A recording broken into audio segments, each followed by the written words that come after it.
이렇게 옆에 나오신 여러분들, 옆에 분에게 잘 오셨습니다. 축복합니다 하면 인사하겠습니다. 잘 오셨습니다. 축복합니다. 네, 여러분 은혜 많이 받으시기 바랍니다.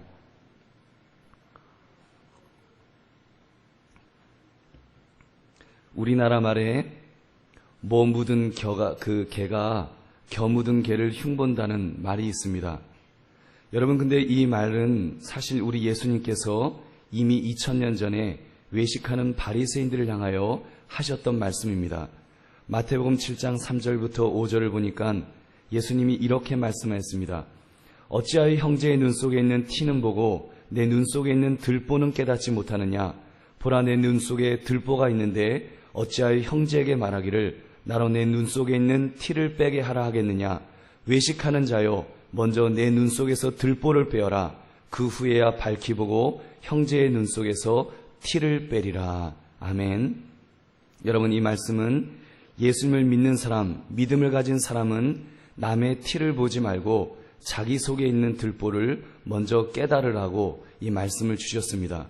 그래서 오늘 말씀의 제목, 들보를 볼 줄 아는 신앙이란 제목으로 우리 함께 말씀을 나누기를 원합니다. 사랑하는 성도님들, 우리 자신을 돌아볼 때 여러분, 내 안에 있는 들보가 혹시 보이시는지요? 여러분, 혹시 다른 사람들의 티는 보면서 우리가 이렇게 다른 사람들의 티는 잘 보이는데 나의 들보는 잘 보이지 않는 우리의 모습은 없느냐는 말입니다. 사실 우리가 사는 이 시대는 남의 티를 보려고 작정만 하면 얼마든지 볼 수 있는 시대라고 저는 그렇게 생각합니다. 여러분, 털어먼지 안 나는 사람이 없다라는 말을 하는데 요즘 시대는 정말 무서운 시대입니다. 모든 것이 전산화되었기 때문에요, 그 사람을 추적하기로 말하면 얼마든지 추적할 수 있습니다. CCTV가 각 곳곳마다 있기 때문에 그 사람의 행로를 찾아보려고 하면 얼마든지 추적을 할 수가 있습니다. 여러분께서 신문을 보십시오. 아무개가 총리 후보로 나왔다. 아무개가 장관 후보로 나왔다. 여러분, 이런 이야기가 딱 있으면 어디에서 찾아내었는지 사돈의 팔촌의 허물까지 다 찾아내어서 이런 잘못이 있다, 저런 잘못이 있다, 아주 상대방 흠집 잡기를 하는데 얼마나 무섭습니까? 저는 그 신문 기사를 이렇게 볼 때마다 이제는 비밀이란 있을 수가 없구나, 이렇게 좀 겁나는 세상을 살고 있다는 생각이 듭니다.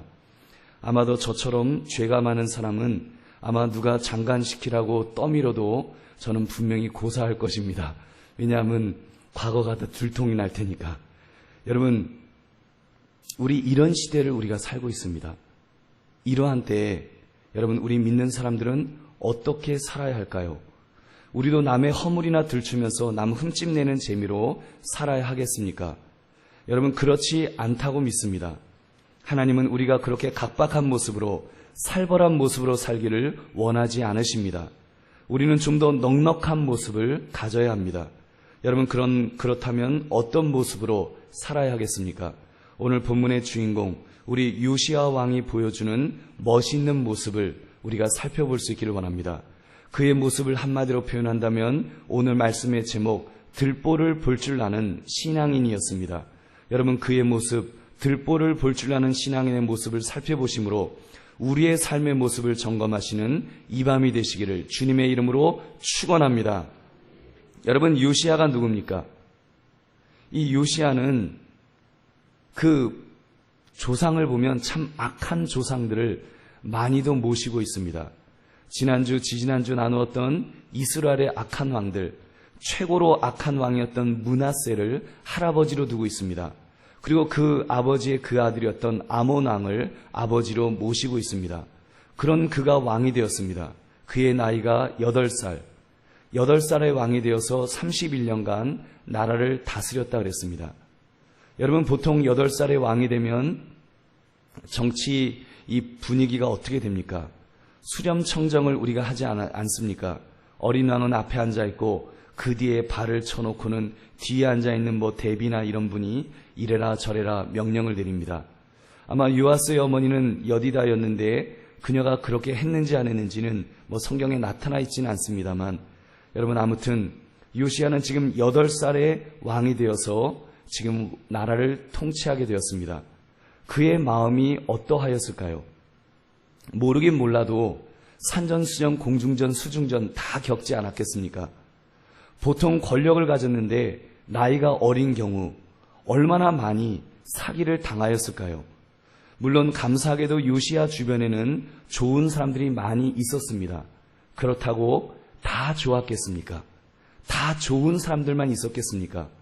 멋모르고 주변에서 왕이여 이 일은 이렇게 하셔야 됩니다. 그렇게 해서 했는데 이렇게 좀 나중에 지나고 나니까 야 내가 저 사람한테 이용당했었구나. 여러분 이런 일들이 이 요시야에게 얼마나 많이 있었겠습니까? 그러다 보면 아마 10명이면 10명 모두 나는 사람을 못 믿는다. 내가 8살의 왕이 돼서 보니까 내가 못 믿을 건 인간이더라. 여러분 그런 말을 하게도 생기지 않았겠습니까? 그런데 오늘 성경을 보면 요시야에게는 그러한 상처가 보이지 않습니다. 그는 보기에 하나님 앞에서 참으로 구김살 없는 아주 건강한 인격을 가지고 있었습니다. 우리 한번 2절 말씀 우리 한번 같이 읽겠습니다. 시작. 요시야가 여호와 보시기에 정직히 행하여 그의 조상 다윗의 모든 길로 행하고 좌우로 치우치지 아니하였더라. 아멘. 그는 여호와 보시기에 정직하게 행했다 그랬습니다. 그의 신앙의 모습을 보면 좌로나 우로나 치우치지 않는 아주 건강한 신앙을 가지고 있다고 성경은 그렇게 말씀합니다. 한마디로 균형 잡힌 신앙을 가지고 있었습니다. 이 말은 요시야의 신앙이 대단히 건강했다는 말입니다. 그는 진심으로 하나님을 믿었고 하나님을 의지했고 하나님 앞에서 살았습니다. 즉 믿음의 사람이었습니다. 여러분 요시야의 모습을 좀 더 살펴보시기 바랍니다. 우리 3절부터 6절의 말씀 우리 한번 같이 읽겠습니다. 시작. 요시야 왕 18째 해에 왕이 무술람의 손자 아살리야의 아들 서기관 사반을 여호와의 성전에 보내며 이르되 너는 대제사장 hil기야에게 올라가서 백성이 여호와의 성전에 드린 은 곧 문지킨 자가 수납한 은을 계산하여 너는 맡은 감독자의 손에 넘겨 그들이 여호와의 성전에 있는 작업자에게 주어 성전에 부서진 것을 수리하게 하되 곧 목수와 건축자와 미장에게 주게 하고 또 제목과 다듬은 돌을 사서 그 성전을 수리하게 하라. 아멘. 이때 요시야의 나이가 26살이 되었다고 했습니다. 나이로 하면 이제 찰 만큼 찬 나이입니다. 8살의 왕이 되었건 어쨌건 왕이 된 지 자그마치 18년이 이렇게 지났습니다. 강산이 한 2번쯤 바뀐 그런 세월이 흐른 것입니다. 그런 요시야에게 성전이 눈에 띄인 것은 당연한 일일 것입니다. 성전이 너무 낡아 부서져 있고 황폐해 있는 것을 보면서 그는 늘 마음이 아팠을 것입니다. 하나님의 성전이 저렇게 있으면 안 되는데, 하나님의 성전이 저렇게 망가져 있으면 안 되는데, 그는 틀림없이 성전을 바라보면서 가슴이 아팠을 것입니다. 왜요? 그의 마음속에 하나님을 사랑하는 마음이 있었기 때문에, 그의 믿음이 거짓이 없는 믿음이었기 때문에 그는 성전을 바라보면서 성전 수리를 결심하게 됩니다. 그래서 서기관 사반을 성전에 보내어 수리하도록 명령을 내렸습니다. 백성들이 성전에 드린 헌금, 그 은을 계산해서 감독자에게 주라고 명령을 내립니다. 그런데 여기에 놀라운 요시야의 마음이 엿보입니다. 우리 한번 7절을 보십시오. 그러나 그들의 손에 맡긴 은을 회개하지 말지니 이는 그들이 진실하게 행함이니라. 여러분 이 말씀이 얼마나 놀라운 말씀인 줄 아십니까? 요시야는 성전을 수리하는 사람들을 믿었습니다. 그는 믿어주었습니다. 요시야가 신령해서 척하면 삼천리로 안 보아도 이 사람 정직하다 정직하지 않다 무슨 독심술을 했기 때문에 그가 믿어주었을까요? 여러분 그렇지 않습니다. 이것은 사실 보통 사건이 아닙니다. 왜요? 요시야가 믿어준 사람들을 여러분 한번 자세히 보십시오. 그들은 목수였고 건축자였고 미장이었습니다. 우리나라에도 건축하는 일을 하는 분을 보면 거친 분이라는 인식을 조금 합니다. 더구나 구약시대에는 더하면 더하였지 결코 좋게 보지 않았을 것입니다. 예수님 당시에도 예수님이 목수의 아들이었다는 사실이 여러분 얼마나 비천하게 이렇게 조롱받는 그런 일이었습니까? 그런데 요시야는 그들의 손에 맡긴 은은 회개하지 마라. 왜냐하면 그들이 진실하게 행했기 때문이다. 여러분, 이렇게 믿어주었습니다. 얼마나 놀라운 일입니까? 요즘 말로 해볼까요? 교회에서 지출된 돈은 영수증 처리하지 않아도 됩니다. 영수증 보지 마시오. 영수증 제출하지 마시오. 그냥 믿어주시오. 지출했으면 그걸로 끝입니다. 여러분, 어떻습니까? 저는 이 말씀을 읽으면서 충격을 받았습니다. 우리는 교회에서 믿을 만한 집사님이, 믿을 만한 장로님이, 심지어 믿을 만한 목사님이 돈을 써도 철저하게 영수증을 처리합니다. 여러분, 물론 못 믿어서 그런 것만은 아닙니다. 세상이 악하다 보니까 나중에 딴소리하는 사람들의 말을 불식시키기 위해서 장부 정리를 하고 영수증 처리를 하는 것입니다.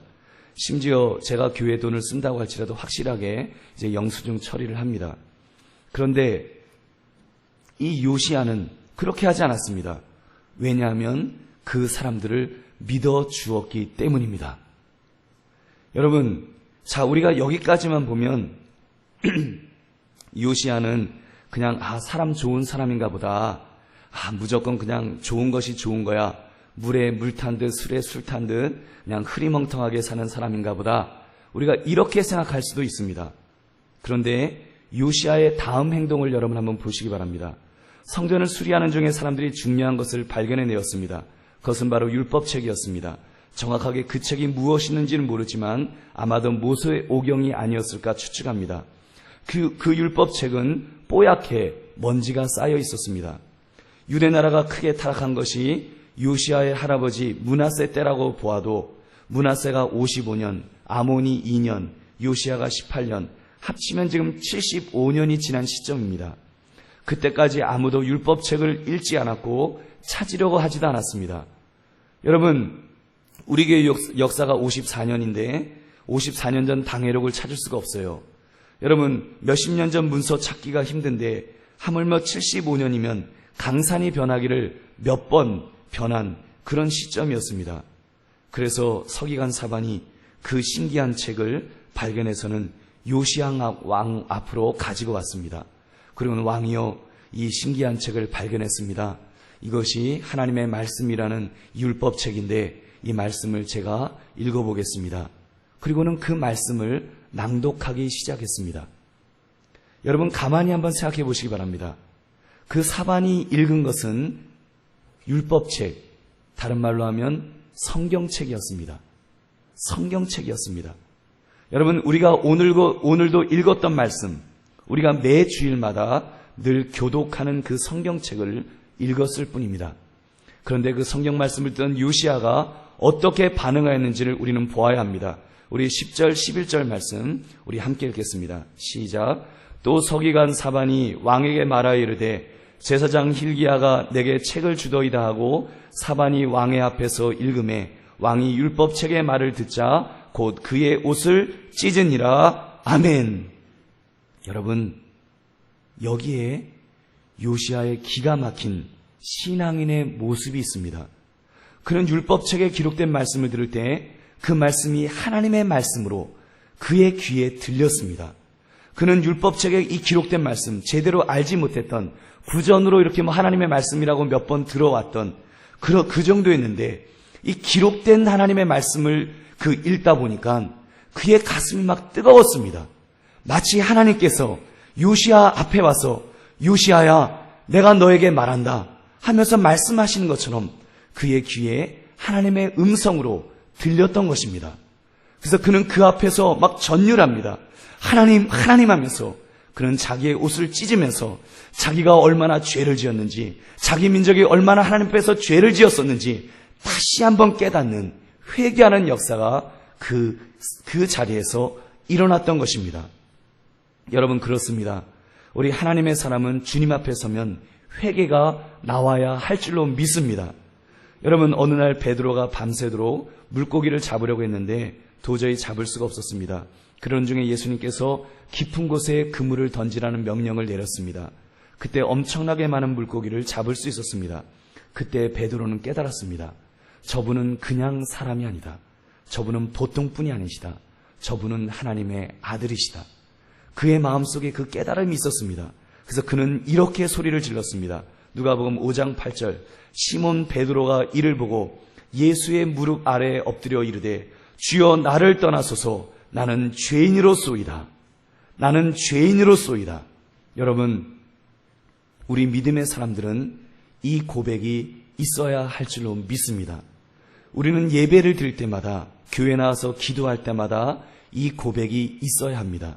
자기 자신에 대해서는 죄인임이 고백되어야 됩니다. 회개의 역사가 우리는 예배 드릴 때마다, 말씀을 읽을 때마다 일어나야 될 줄로 믿습니다. 여러분, 믿음의 사람이 회개하는 것, 꼭 남들보다 남몰래 더 많이 죄를 지었기 때문이 아닙니다. 믿음의 사람이 엄미하신 하나님 앞에 서게 되면 자기의 죄를 깨달을 수밖에 없기 때문입니다. 여러분, 우리가 믿음의 사람으로 더 성숙해지면 성숙해질수록 하나님의 존전에 한 발짝 더 가까이 나아가는 것입니다. 하나님의 환한 빛 앞에 한 발짝 더 가까이 나아가면 그동안 내가 보지 못했던, 내게 드러나지 않았던 작은 죄가 드러나는 것입니다. 그래서 회개하는 것입니다. 성 어거스틴 같은 사람, 그 사람이 회개할 때 그가 그랬다지 않아요?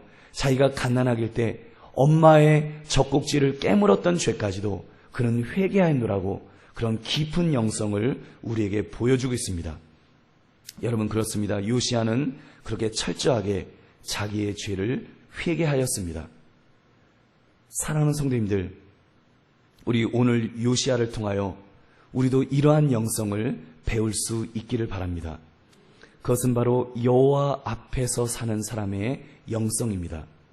여러분, 우리가 정말 하나님 앞에 서 있고, 그래서 하나님 앞에서 좌로나 우로나 치우치지 않는 그런 영성을 가지고 있다면 이 요시야와 같은 이런 모습을 가져야 될 줄로 믿습니다.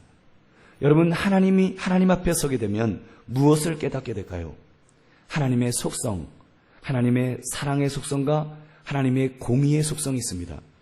여러분, 하나님은 이 사랑의 속성과 공의의 속성을 가지고 좌로나 우로나 치우치지 아니하시고 얼마나 적절하게, 얼마나 균형 있게 우리를 다스려 오셨는지 모릅니다.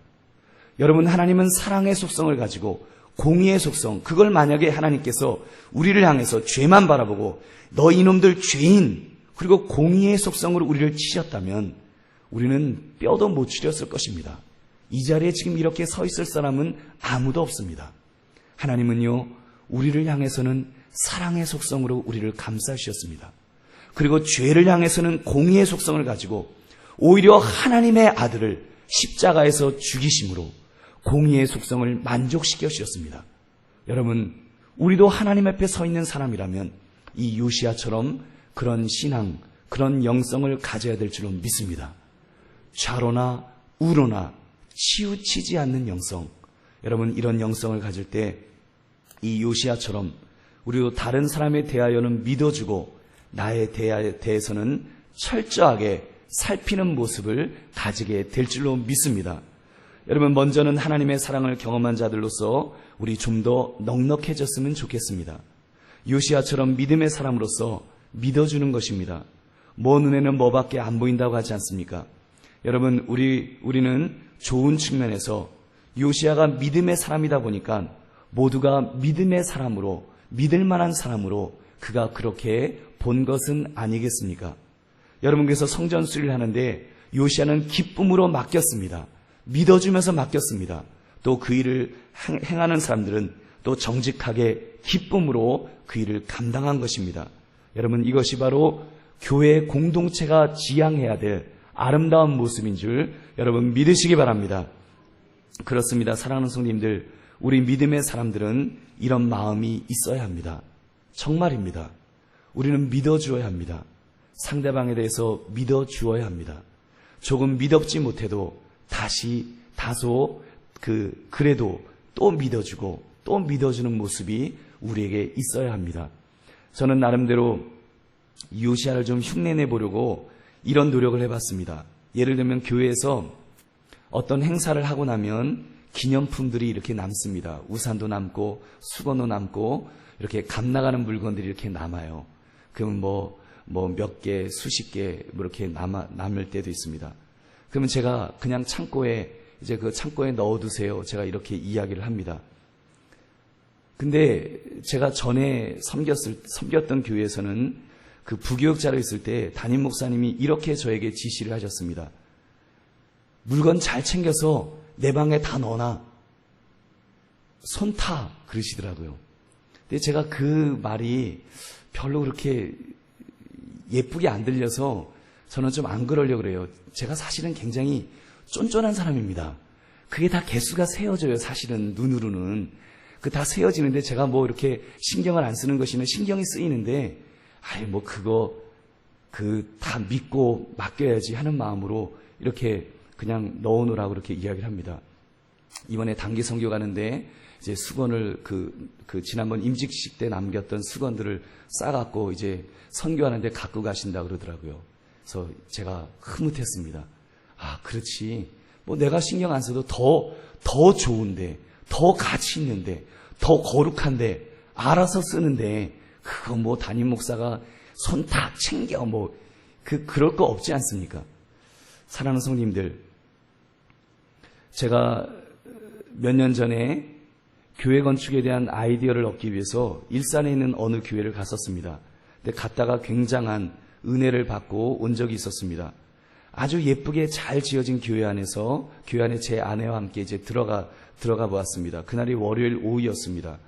근데 월요일 오후면은 아무도 없는 때예요. 교인들이 막 있는 때가 아닙니다. 근데 1층 로비에 양념, 소금, 이런 것들 제법 값 나가는 전동 물품들이 이렇게 테이블 위에 잔뜩 쌓여 있는 거예요. 그때 제가 얼마나 참 그 교회에 대해서 은혜를 받았는지 모릅니다. 와, 이 교회는 이렇게 물건을 두어도 누가 몰래 안 가져간다는 믿음이 있구나. 물론 CCTV는 있긴 있던데 아무튼 그 믿음이 있다는 그 생각이 들더라고요. 사랑하는 성님들, 물론 지역적으로 또 어떤 동네에 따라서 조금씩 차이는 있겠습니다만 여러분, 우리가 그래도 교회는 좀 믿어주어야 한다고 믿습니다. 교회는 믿어줘야 합니다. 비록 좀 허물이 있어도 믿어줘야 합니다. 하나님 안에서 한 형제요 자매가 되었기 때문에 믿어줄 수 있는 관계, 그리고 그런 하나님 안에서 그런 마음을 가지고 있는 사람, 여러분, 이런 사람들이 함께하는 교회, 이것이 얼마나 아름다운 모습인지요. 여러분, 그런 우리 한강교회, 그런 요시아의 은혜가 있으시기를 축원합니다. 그래서 다른 사람에 대해서는 좀 넉넉한 마음으로 믿어줍시다. 혹시 좀 허물이 있어도 꼭 믿어줄 수 있기를 바랍니다. 그러나 자기 자신에 대해서는 철저해야 합니다. 자기 속에 있는 들보는 볼 수 있어야 됩니다. 아니, 들보뿐만 아니라 작은 티라고 할지라도 볼 수 있어야 합니다. 더 작은 티끌이라도 볼 수 있어야 됩니다. 여러분, 믿음이 없는 사람들은 거꾸로 살고 있습니다. 남의 티는 철저히 보면서 자기의 들보는 못 봅니다. 남이 하면 불륜이고 자기가 하면 로맨스고, 이것은 잘못되어도 아주 잘못된 그 인생의 태도입니다. 하나님의 사람은 절대로 이렇게 사는 사람이 아닌 줄로 믿습니다. 사랑하는 성님들, 저와 여러분은 오늘 믿음의 사람 요시아가 보여주었던 이런 본을 본받읍시다. 남에 대해서는 많이 관대하고 나에 대해서는 하나님의 말씀 앞에 철저하게 살피고 회개하고 용서를 구할 수 있는 그런 믿음의 사람이 될 수 있기를 바랍니다. 그래서 여러분, 정말 우리의 신앙의 모습, 우리의 영성이 이 요시아처럼 정말 하나님 앞에 서 있는데 좌로나 우로나 치우치지 아니하고 다른 사람에 대해서는 사랑으로 대하고 자기 자신에 대해서는 정말 공의로운 마음을 가지고 그 작은 죄까지라도 우리가 질책하고 회개하고 주 앞에서 거룩하게 살기 위해서 몸부림치는 모습으로 그렇게 살아드릴 수 있는 저와 여러분 되시기를 주님의 이름으로 축원합니다. 여러분, 그렇게 주님 안에서 정결한 삶, 거룩한 삶, 사랑이 넘치는 삶, 이런 성숙한 영성을 가지고 살아가시는 저와 여러분 되시기를 주님의 이름으로 축원합니다. 우리 함께 기도하겠습니다.